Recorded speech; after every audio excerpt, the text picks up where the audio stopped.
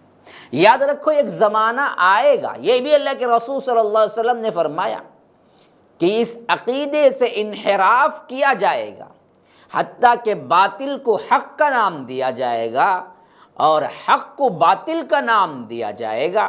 حضرت عمر بن الخطاب رضی اللہ عنہ کہتے ہیں کہ انما تنقض العرى الاسلام عروة عروة اذا نشأ فی الاسلام من لا يعرف الجاہلیہ۔